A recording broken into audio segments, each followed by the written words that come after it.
This is Canada, the United Kingdom, and Australia, three nations spread across three different continents. But despite the distance, one alarming truth connects them all. They are collapsing in exactly the same way. And now, the symptoms are impossible to ignore. Let's begin where the cracks are turning into a full-blown collapse. Canada. In Canada today, the average family can't afford a home in their own country. Home ownership has crashed 31% in a single generation. Compounding this issue, foreign buyers now hold a significant stake in the Canadian property market, owning up to 13% of it, more than at any point in history. But Canada isn't alone.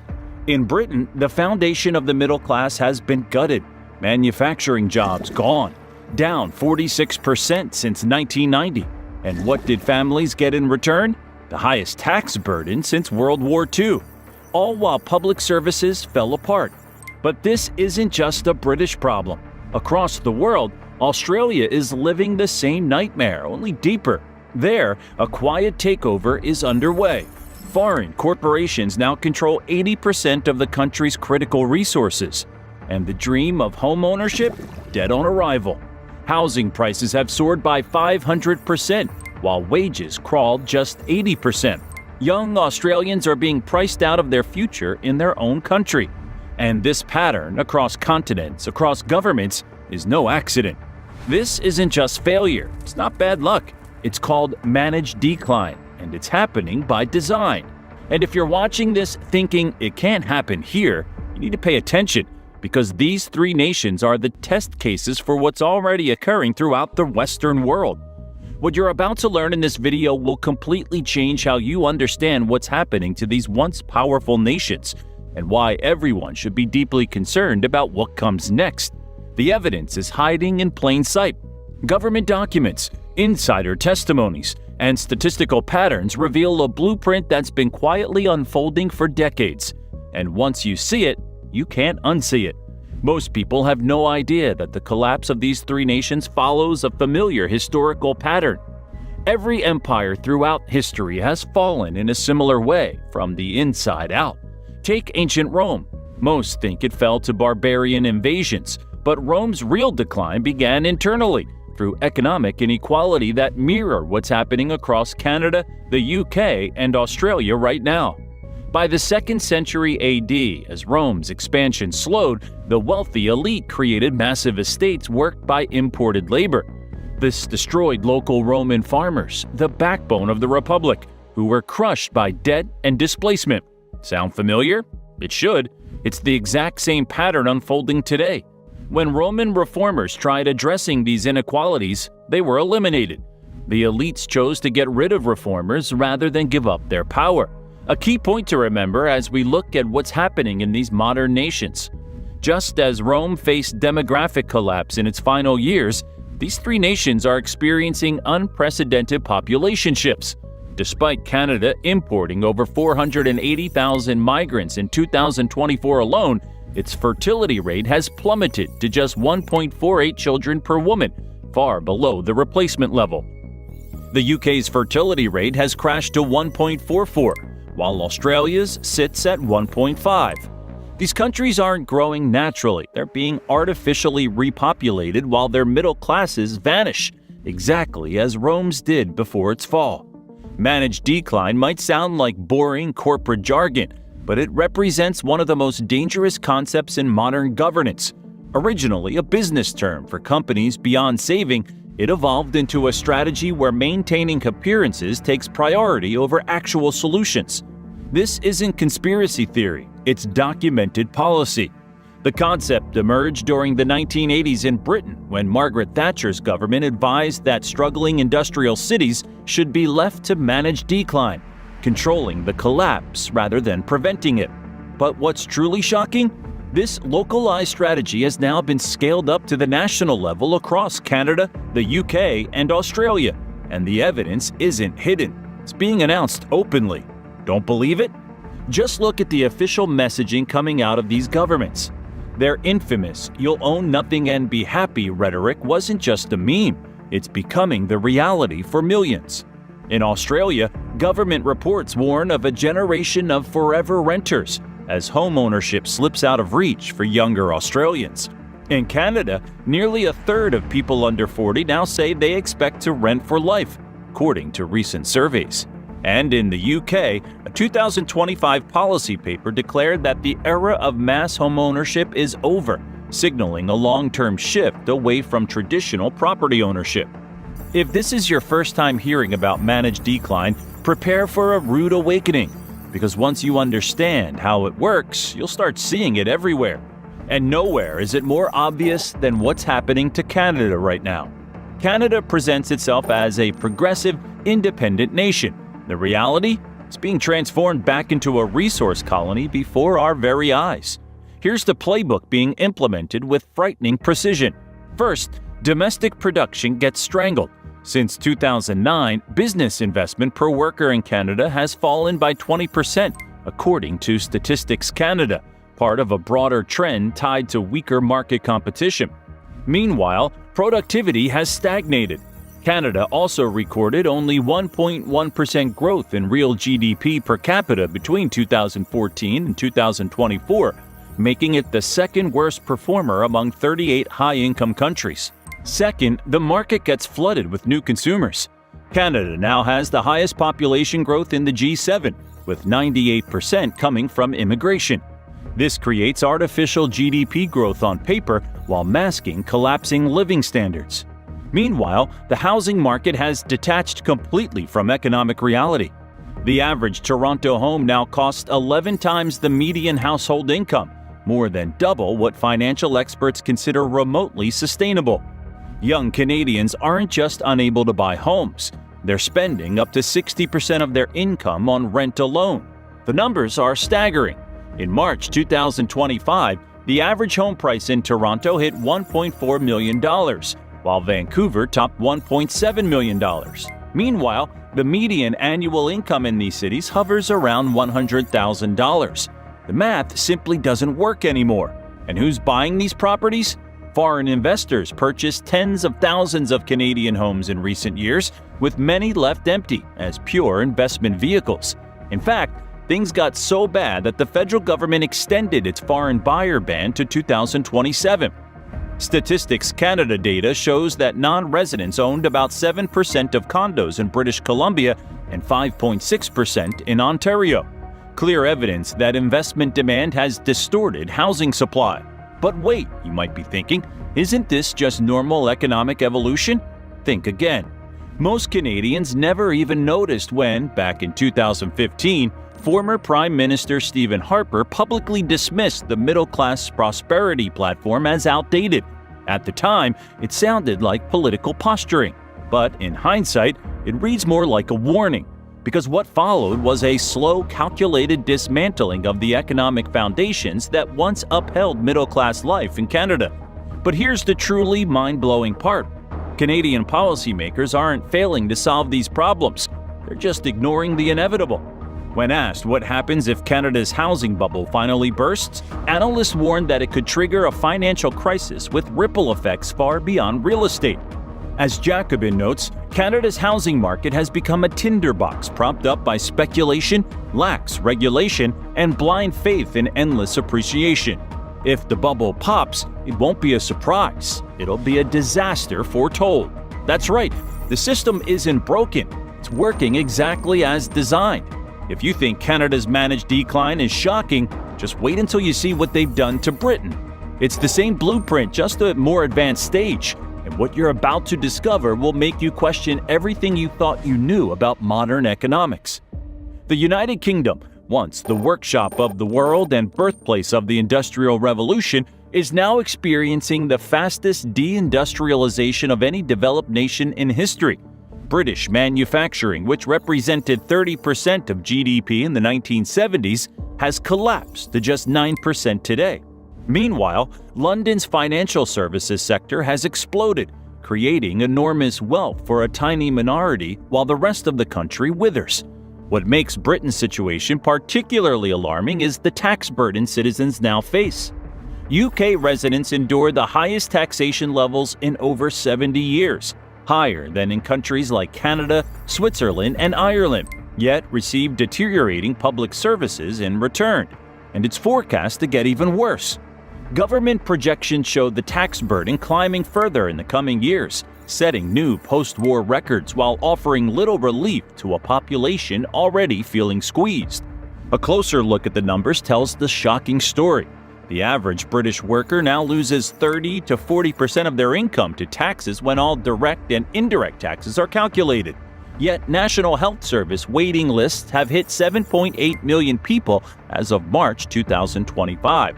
Schools are crumbling with an estimated £13.8 billion repair backlog. And over half of Britain's roads, more than 107,000 miles, are now less than 15 years away from total failure.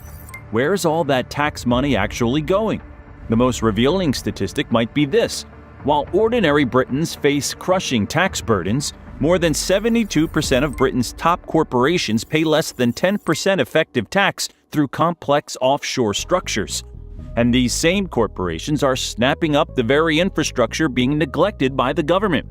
Thames Water, the utility serving 15 million people, is now majority owned by foreign investment funds, including entities from Canada, Abu Dhabi, and China.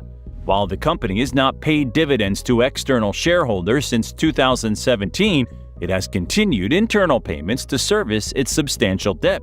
Across England, water companies are projected to distribute £14.7 billion in dividends by 2030, even as customers face increasing bills to fund essential infrastructure repairs and address sewage pollution. But the most terrifying part of Britain's managed decline? The erasure of property ownership. Home ownership among Britons under 35 has plummeted from 65% in 1996 to just 28% today. Meanwhile, over 40% of rental properties are now owned by overseas investors who leave many units deliberately vacant as pure investment vehicles. And who's buying these properties? In London alone, nearly 27% of all homes sold in the first quarter of 2024 were snapped up by foreign buyers, 3% from the year before. Chinese and Middle Eastern investors led the surge, while American investment giants like BlackRock continued expanding their portfolios by acquiring large numbers of former public housing units. The message couldn't be clearer. Ordinary citizens are being transformed from property owners into permanent renters, from stakeholders into dependents. This isn't just the side effect, it's the primary objective. How far will they go with this plan? Look no further than Australia, the testing ground for the most extreme version of this economic transformation. What's happening there right now is a preview of what's coming for the rest of the Western world. Australia markets itself as the lucky country, a land of sunshine, prosperity, and opportunity. The reality? It's experiencing perhaps the most dramatic transformation of all three nations. Once a country with the highest home ownership in the world, Australia has seen that dream evaporate for an entire generation. Housing costs in major cities have skyrocketed, rising over 3,400% since 1975, while median full-time wages have grown just 1,183% in the same period. The culprit? A deliberate policy of hyper-immigration coupled with foreign investment incentives that have transformed housing from shelter into financial assets.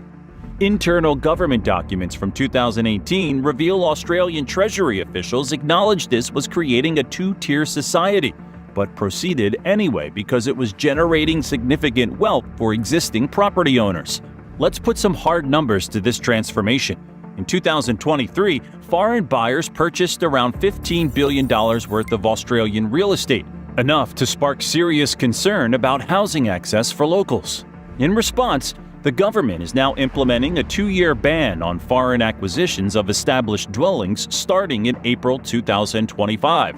Meanwhile, immigration hit a historic high, with 547,200 new arrivals approved in 2023, even as building permits for new housing dropped by 8.5%. Elementary economics tells us what happens next: skyrocketing prices that make homeownership impossible for ordinary Australians. In Sydney, the median home now costs 15.3 times the median annual household income, officially making it more unaffordable than even notoriously expensive San Francisco or New York. But the housing crisis is just one piece of Australia's managed decline. The country's natural resources, once considered the birthright of all Australians, have been systematically sold off to foreign interests. Over 86% of Australia's mining industry is now foreign-owned, with China controlling the majority stake in key sectors. Over the past 2 decades, Sydney's population has surged by nearly 40%, reaching approximately 5.56 million in 2024. This rapid growth has outpaced infrastructure development, leading to significant strain on the city's transportation systems. Consequently, Sydney now ranks among the most congested cities in Australia, with drivers spending an average of 51 hours annually stuck in traffic. At this point, you're probably wondering, if this decline is so obvious, why aren't citizens in these countries rising up in protest? That's where the most ingenious part of this whole scheme comes in. What if we told you there's a psychological operation running alongside the economic transformation? One designed specifically to make resistance impossible. The real danger lies in how these same tactics are now appearing throughout the Western world. If you've noticed increasing political polarization, the demonization of national pride, and the criminalization of certain forms of protest, you're witnessing the early stages of the same control system. There's something even more disturbing happening alongside the economic transformation of these nations. A deliberate campaign to fracture social cohesion. Strong national cultures with shared values pose the greatest threat to managed decline because they create solidarity and resistance. The solution? Fragmentation. In all 3 countries, we've seen unprecedented efforts to reframe national identities as problematic or outdated, replacing them with competing interest groups. Divided populations don't organize effective resistance. Look at what happened in Canada when the truckers protested in 2022. The government didn't just disagree with them, they froze their bank accounts, seized their assets, and labeled them extremists. In Australia, when farmers protested against climate policies that threatened their livelihoods in 2023, the government deployed surveillance technology originally developed for tracking terrorists. And in Britain, the 2023 Public Order Act gives authorities sweeping powers to shut down any protest deemed disruptive, a term so vague it can apply to virtually any meaningful demonstration. The messaging is carefully crafted, too. In all 3 countries, government-funded media push identical narratives. Homeownership is outdated, national sovereignty is xenophobic, and opposing mass migration is racist. Anyone questioning these narratives finds themselves algorithmically suppressed on social media, excluded from mainstream platforms, and in some cases, investigated by authorities.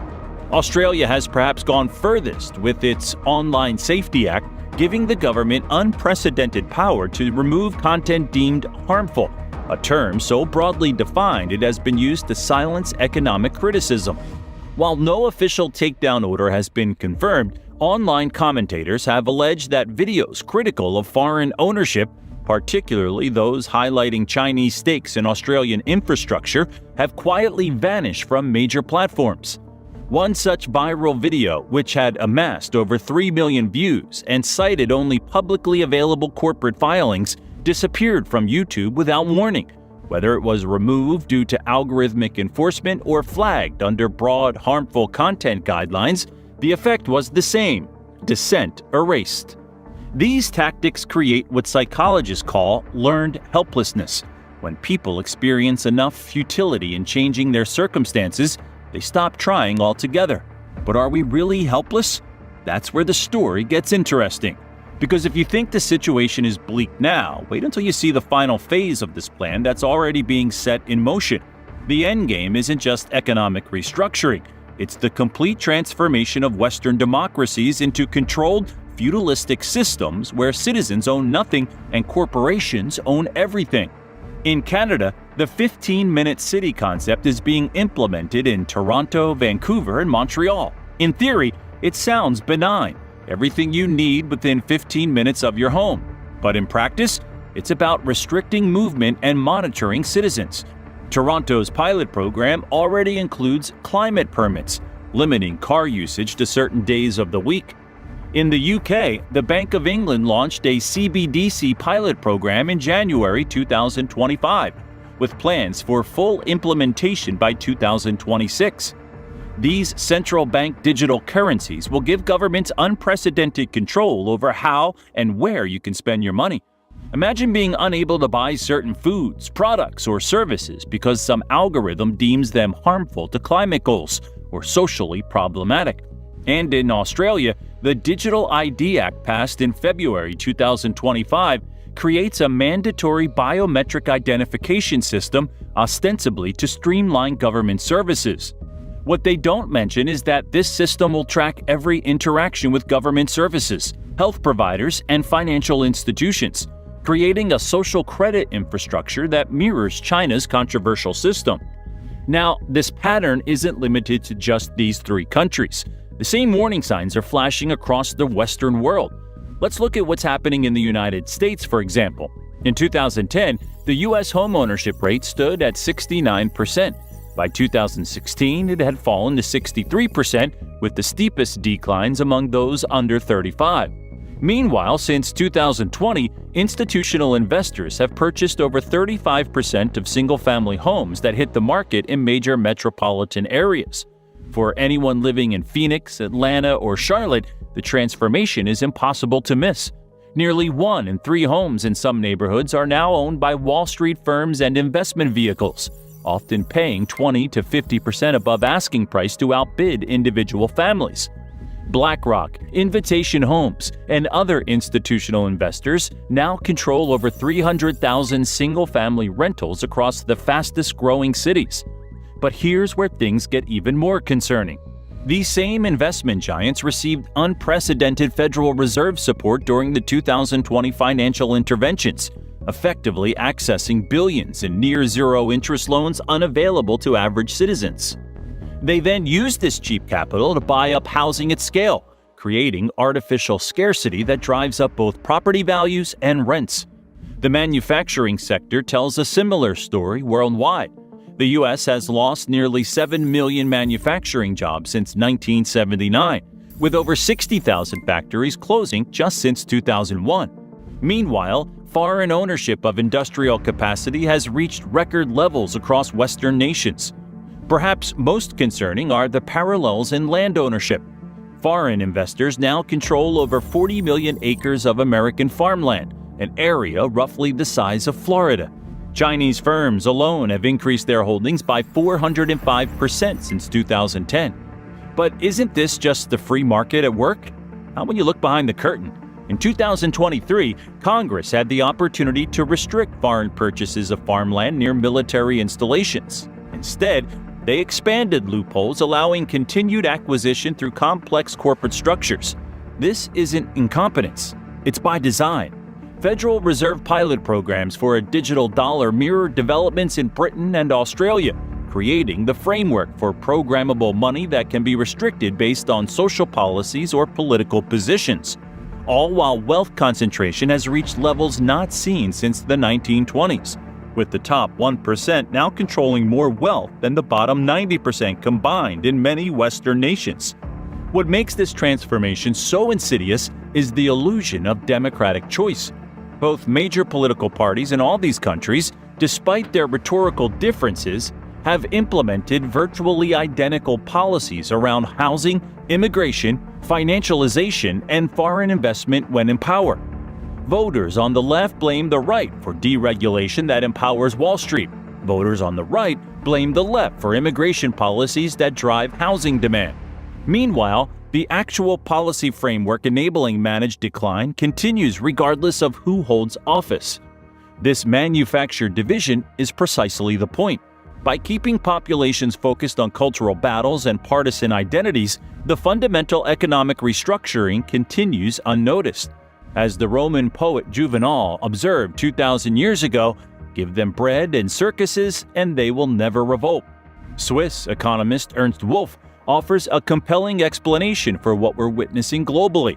He calls it the Great Taking, a systematic transfer of real assets from middle-class citizens to a concentrated few before an engineered financial crisis. The pattern is remarkably consistent across Western democracies. First, create asset bubbles through loose monetary policy. Then enable massive institutional buying of real assets.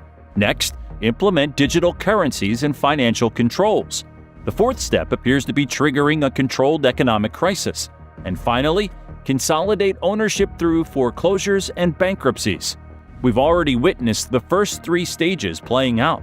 The fourth appears increasingly imminent as central banks worldwide signal major monetary shifts, preparing the stage for what the World Economic Forum openly describes as the Great Reset. The uncomfortable truth is that nations failing to provide futures for their citizens have already sealed their fates. When managed decline becomes official policy, whether stated openly or pursued covertly, the social contract fundamental to Western democracy breaks down entirely. Like Rome, these modern nations won't collapse overnight, but will face prolonged deterioration while maintaining a facade of normalcy. The signs are already unmistakable throughout the Western world: declining birth rates, exodus of talent, and erosion of social cohesion. This isn't just about faraway countries. It's a global pattern affecting people everywhere.